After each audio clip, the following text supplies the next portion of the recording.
In this discussion, we will look at 3 of H.P. Lovecraft's stories to observe how he developed what is known as the Cthulhu myth in his fiction. What is the Cthulhu myth? It is a set of elements put into his work that connect to each other to form a wider world, or in the author's case, cosmic narrative. Hello, and welcome to NDM English. My name is Nate, and these are my notes.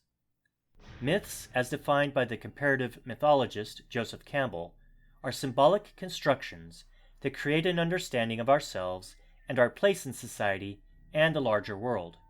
In the case of the Cthulhu myth, it is a philosophical exploration of the devalue of humanity's existence. To put it another way, we humans are nothing compared to the vast unknown beyond our planet, or even among the oceans. An argument could be made that because it's a negative view, it cannot be a true myth because it lacks inspiration to a higher consciousness or spiritual value. The readers would have to decide. It is not the second definition of myth, meaning acceptance of facts that are false and yet believed. That is because the Cthulhu myth is pure fiction and doesn't strive to be anything else. As explained by H.P. Lovecraft, who told his fans specifically that it was all fiction. If one is to allow it as a myth, it would have to be as self-contained as a spark to others' imaginations. The kaiju of Godzilla and King Kong are at least cousins to Cthulhu and his cohorts. Certainly it is spread into the public consciousness as a metaphor for destruction and the fragility of the human mind. With Lovecraft's cooperation, the myth is not his own. Other authors were allowed and encouraged to expand on what he wrote. He in turn took ideas developed from these other works to add to his own stories. In this way, the Cthulhu myth was able to grow organically and become greater than its origins.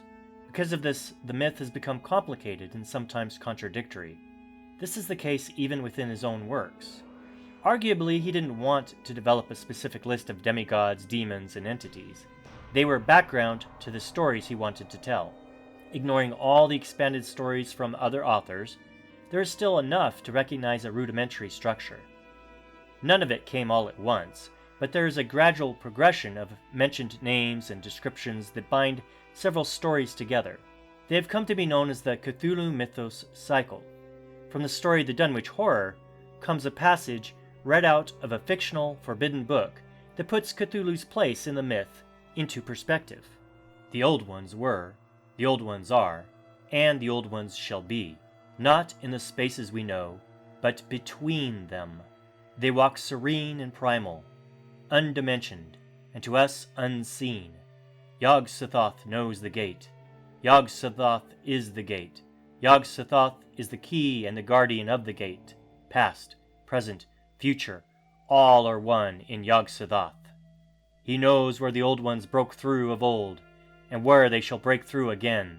He knows where they have trod earth's field, and where they still tread them, and why no one can behold them as they tread.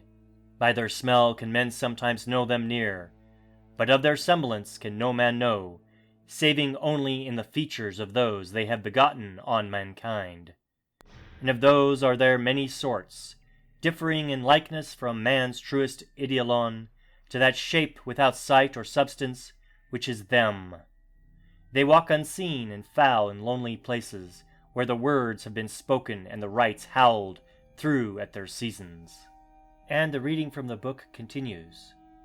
The ice desert of the south and the sunken isles of ocean hold stones whereon their seal is engraven. But who hath seen the deep frozen city, or the sealed tower long garlanded with seaweed and barnacles? Great Cthulhu is their cousin, yet can he spy them only dimly. At least 3 levels of existing entities are known in the myth. Yog-Sothoth belongs to the highest and most powerful group called the Outer Gods, that do not pay any attention to materialist life. They live outside time and space, both ignoring and interfering with reality. The greatest of these is Yog-Sothoth, called the Blind Idiot God, or the Primal Chaos, who is thought to live in the center of the universe as, or within, the Great Black Hole. Wicked humans in the above passage were trying to harness the power of Yog-Sothoth to awaken the second and perhaps more dangerous level of entities. Cthulhu is a member of this second class. Lower than the outer gods is the Great Old Ones, or simply the Old Ones, who have mostly broken through the dimensional barriers and made a home on Earth. They are not part of the natural order or even space and time of the material planet. They exist partly here and partly somewhere else, partaking in both the dream and the waking worlds. What we see and smell of them, for rancid odors are often mentioned within their presence, is like the tip of an iceberg punching through the surface of freezing water. They arrived on Earth 1 billion years ago, before natural native life was born, and at times there's the implication they started that life.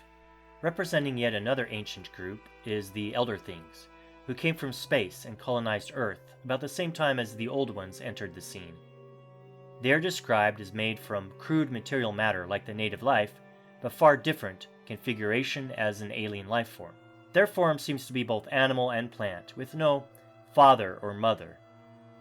In the Lovecraft novella At the Mountains of Madness, these Elder Things battle the star spawn of Cthulhu and other entities, leading to a type of truce.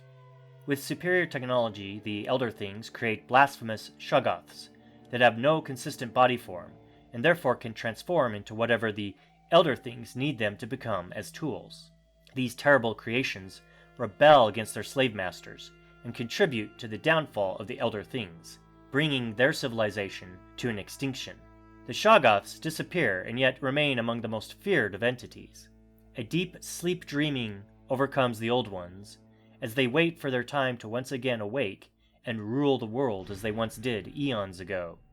All of this is part of the Cthulhu myth, but really only the background for a terrifying future that may overtake humanity. The short story Dagon starts the themes and images that will show up many times in future narratives. There might not be a sure boundary between the dream world and the reality when there are traumatic experiences. At the beginning of Dagon, a disastrous sea encounter will lead to the much more sinister revelations about what exists in uncharted territories. During a battle between ships in World War I, the narrator's boat is sunk by Huns. Those few who survive go adrift on the ocean, unable to know if they will be rescued. From his own description of events, the narrator isn't sure how much to believe what was encountered. It might as well have been a nightmare. Drifting for long days without food or water can take a terrible toll on both body and mind. At first, he had to survive a surprise attack from an enemy, and then fight to stay alive on the open waters. He would most likely be in a constant state of panic and exhaustion. The mind is a powerful tool that can sometimes hide horrible experiences, making up past memories. It can also blank them out completely. This interplay between dreams, tragedy, and insanity will become a large part of the Cthulhu mythos. What the drifting sailor encounters is a dark and death-filled landscape mirroring existential fears. He runs into a floating black ooze that at first makes him wonder if a volcano erupted. Symbols of and actual natural disasters are a warning in the myth of the awakening of dangerous entities. Encountering these symbols of dread, the sailor thinks that rescue might never come. He is on the way to dying. Desperation engulfs his already fevered mind. That is when the ground becomes more solid. Although not directly saying it, there is a trace of hope in finding the landmass. He becomes more of an explorer than a man on the verge of death at sea. At least, at first it seems that way. The small island is not a means of salvation, but an almost literal, hellish landscape. No life is to be found anywhere on the ancient rock formation. Everywhere is blackness, where even the sun in the sky is obscured. He climbs a hill and looks across a huge valley that is also pitch black, but notices bones of animals that he doesn't recognize. There are no sounds, and even the birds are missing from the sky. A biblical shadow of the Valley of Death comes to mind, with the lack of birds possibly representing no angelic presence anywhere to be found. Even the stench is overpowering. Considering the possibility of this as a nightmare for the sailor, he could be thinking that his destiny is to be damned for eternity. Finding something completely unexpected and outside his understanding of a reality will be too much to accept. His existential crisis becomes a full-blown burden. After seeing the black landscape and death all around him, his sanity is finally broken by a creature that comes up from the deep. It is an entity that he becomes aware of by a huge stone mural of fishmen fighting a whale. He recognizes the stone monolith as an ancient construction, but wonders how literal to take the engravings. The fishmen are the size of a whale they are wrestling, and he concludes it's a stylish representation of demigods that someone had worshipped. With complete surprise, a shape emerges that isn't described with any detail. It is huge and scaly like a fish, and that is about all there is to know. Despite the huge size of the creature emerging from the deep waters, there will be smaller versions that become important to later stories. Already in this early story, some elements of the Cthulhu Myth Cycle have become part of Lovecraft's vision of a larger cosmic world. Dreams and reality, especially nightmares and tragedy, are seen as intertwined. A dark and remote landmass of indeterminate size, shape, and location will always be a part of the ocean's depths. Worship of entities that shouldn't be of this earth will surround and replace more orthodox systems of belief. Creatures of cyclopean size and shape will cause mass hysteria or a personal drop into the world of insanity. In fact, the use of the word cyclopean itself to describe immense size will be used many times, and the list will go on as to be demonstrated.